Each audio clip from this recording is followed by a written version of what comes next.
Subscribe now and press the bell icon. Never miss an update. Good morning, myself Sangeeta Devi from GK Jain School, Rayapuram. To have a more update on our educational videos, you can subscribe to our YouTube channel GK Jain School. And if you like our videos, you can just like on it. We were seeing 11th standard accountancy in the past few sessions of the videos. Here we are going to continue that same thing. We were in the introduction to accounting. A lot of topics we were discussing in the last session. In the last session also we discussed about the basic terminologies in accounting. In today's class we are going to see more basic terminologies in accounting. Here we have around 10 I have written. It is purchase, purchase return, sales, sales return, stock, expense, solvency, insolvency, asset, liability. So in today's session we are going to see about the other 10 basic accounting terminologies, which is very relevant to the upcoming chapters. When we are doing the sums, it will be very useful for you to know about these word meaning. First we will start with the purchase. Purchase will happen in everywhere. Not in a day-to-day family life also the purchase will happen. Your mother or a father will go to the shop and they will buy any kind of vegetables or provisions or anything. They all will have a day-to-day, they go and purchase something. Likewise, that we tell it as something they are buying, that it is a purchase. It will happen in the company and organization also. If you take it off, let me take it off one industry type example. Here we have is the textile industry. Like I am taking example of textile industry. Here what is their work is they will be having a machine and they turn the fabric into a stitched cloth. Okay, it can be of any cloth. I am not going to mention anything. So what they are doing, they are turning the cotton fabric into some kind of varieties of the dresses. So this is what is happening in the textile industry. So what is the purchase in this type of industries they are doing? They are purchasing the cotton. Purchasing the cotton fabric. Why they are purchasing cotton fabric? That is their raw material. So they are purchasing this cotton fabric. Why they are purchasing? Because they want to use it and make it some other kind of varieties of the dresses. So that is happening in the industry. So in everywhere, it is only one example I am giving you. In everywhere organization, it can be of institutions, organization, company, any kind, it will be having a purchase. So what purpose they are buying it? They want to make a resale. Yes, obviously they are purchasing a cotton fabric. For what purpose they are buying it? They want to change it into some other dresses and they want to make a sale. So this is what is the purchase exact meaning. Whatever the goods it's buying, why be bought in the company or organization, for making a resale, we tell it as a purchase. So this is what is the purchase. Next we have is the second concept, purchase return. So purchase return is the just opposite of the purchase. So whatever the goods, so let me take it of the same example. I have the textile industry, I am buying this cotton fabric from some other industry. Okay, let me take it of A industry. I have bought this fabric from the A company, but I am not satisfied with the cotton fabric.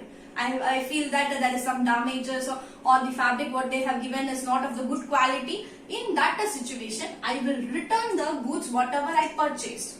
So that is, we tell it as a purchase return. So we have the other name for the purchase return. We tell it as a return outward. Return outward is the other name for the purchase return. So in the accounts, whenever you are doing the sums, you will be having both the terms will be used. So you should know the other name for also it. Sometimes they will not mention purchase return. They will mention in the question return outward. So in that situation, you should know the other name for it. Next we go for the sales. Sales. What is sales? Whatever the goods we have bought, we are going to have some process and we are going to come after getting the finished goods, we will make it a sale. But something we are going to sell in the market or sell in the market, that we tell it as a sale. Sale is something from the shop owner, you are buying the goods. Let me take a small example. You go to a nearby or retailer shop and you buy some notebook or a pen or whatever it might be. So for you it is a purchase. For them it is a sale. That is what is the just opposite we can tell. Purchase, whatever you are doing, is the just opposite of a sale. So for you it is the purchase, for the shop owner it is the sale. They are selling the notebook, they are selling the pen. So this is what is about the sale. So whatever the goods which we bought, we are going to have some process. After completing the process, we are going to make it a sale. So here it is a sale concept. Now we go for the sales return. So something you have sold to the one customer. Like we take it off, maybe the B. B is a customer. You have sold some notebook or pen, you have sold to the customer B. And after a day or in the next day or like that, within a day also he may come, or the next day the same customer comes to your shop and telling that the note you have given is not of the good quality, the papers is being torn easier and the pen is not writing. Any defective or any damages, the customers complain and they are going to return the goods. Whatever they bought, they are going to return to us. So that we tell it as a sales return. We have to see in the point of the organization or the company or the shop owner. Okay, here the customer is returning the goods to us. So that is what is the sales return. Whatever the sales we have made, then the customer return the goods, we tell it as the sales return. We have the other name for the sales return also. We have is the return inward. Return inward is the other name for the sales return. So now many students will make a mistakes. I have seen plenty of the students will make a mistakes in the return outward and return inward concept. When it is purchase return and sales return, they will be very clear. But what they will do is when it is return outward and return inward, in that situation they will make a mistake. They will think it of return inward as a purchase return and return outward as sales return. So in order to avoid that confusion, I am just going to give you a short idea how to learn that. See, you have this a purchase. PU, second letter is U. Same way for your outward also it is OU. So both the second letters of the words are same. So you can easily keep it in your mind that purchase outward. So you can easily have that. You will not make a confusion because it will be there in you. Whenever you go for the 12th standard or your college, you will have these words. It will repeatedly will be there in all the accounting. We have seen branches of accounting. Financial accounting, management accounting, cost accounting. In all the branches, whenever you go, there will be these words repeatedly coming to you all. So you should not make a mistake. So for that reason, you have this idea in your thing, PUOU. So it will be easier for you all. Next we go for the fifth one. We have is the stock. So our stock, unsold goods, we can tell it as a stock. Whatever in the company which is not sold, it is going to be there in the company, we tell it as a stock. Okay. So unsold goods which is going to be there in the company, we can easily tell it as a stock. That also in a particular date you should see. Today you have 100 notes in your godown or a warehouse. Like we take it off, 100 notes are there in your godown. And in the next day if you see, there may be 95 or 98 because some notes will be sold. So on a particular date, what are the goods is unsold, we can tell it as a stock. Why we are telling it as a particular date? Here today it may be 100. The next day it may be changed to also. Because some other customer can come and approach us and get the notebooks. If they get 10 notebooks, then obviously it will be reduced. It will be changed into 90 in the next day. So in that situation, we will unsold goods which is going to be there in the company for a particular date, we tell it as a stock. Next we have is the expense.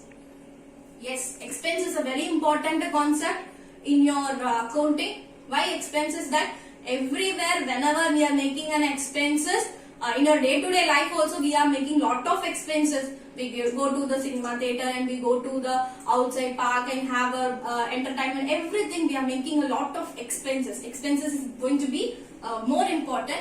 In the accounting also it is very important. What are the expenses is going to be there? Expenses is something which you are spending the money, monetary value whenever we spend, we tell it as an expense. For the company, there is a lot of expense.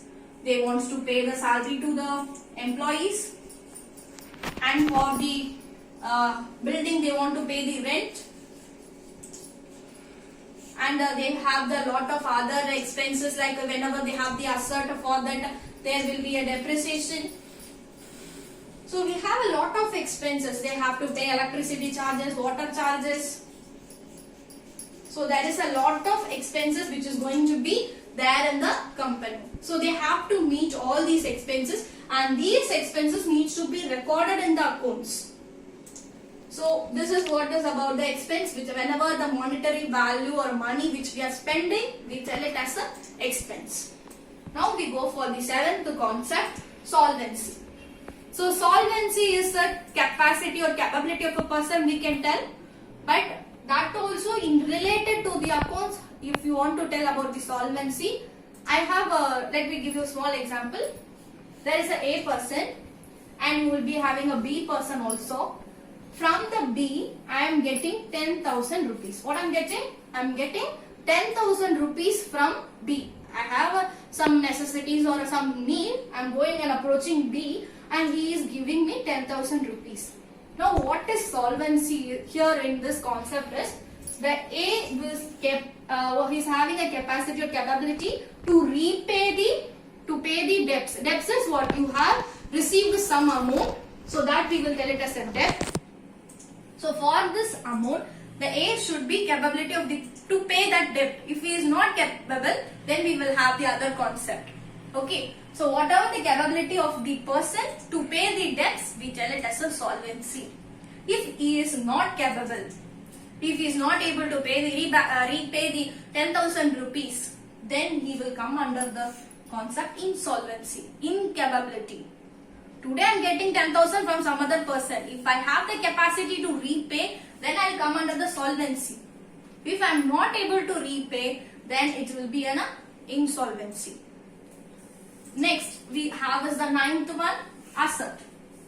So asset is also very important. Asset and the next concept, liability. Both is very important in the company. Why it is very important? Because without the assets, nothing can be done. If you have in a company or an organization, you should have a computer or a table, a furnitures. We have a lot of things. Without that, nothing can be done.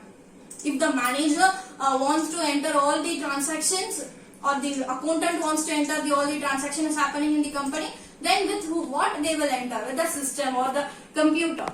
Then that is going to be the asset. So asset is very important in that situation.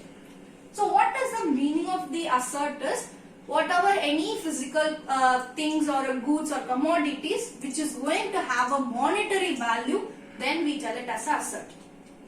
I have a computer. It is a monetary value, it's there. It is a 30,000 or 40,000. There is some fixation of the values.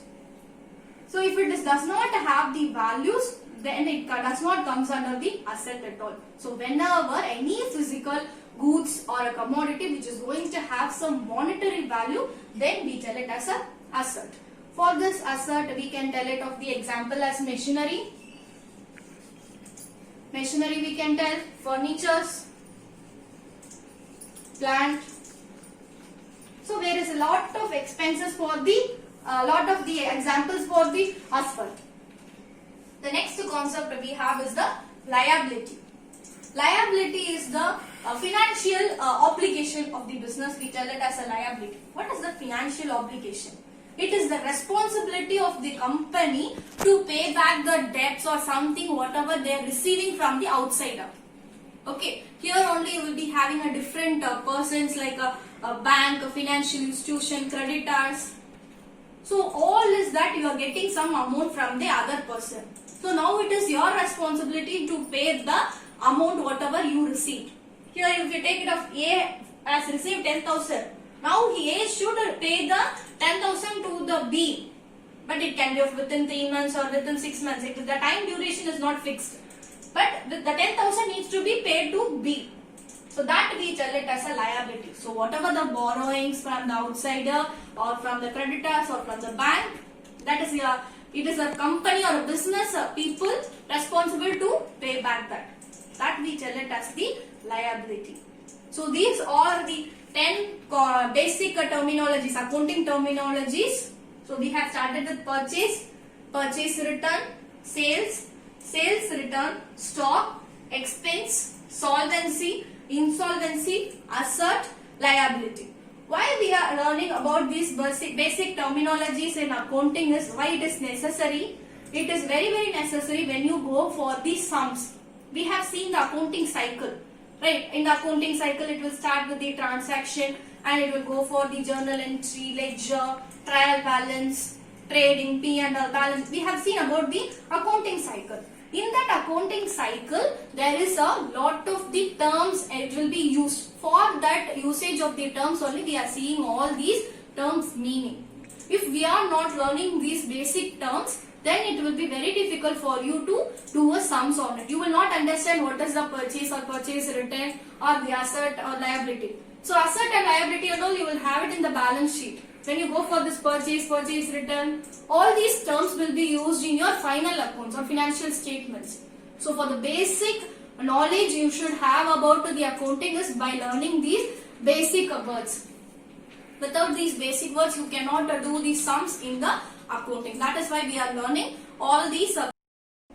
All these are the basic terminologies and accounting we have discussed in today's session.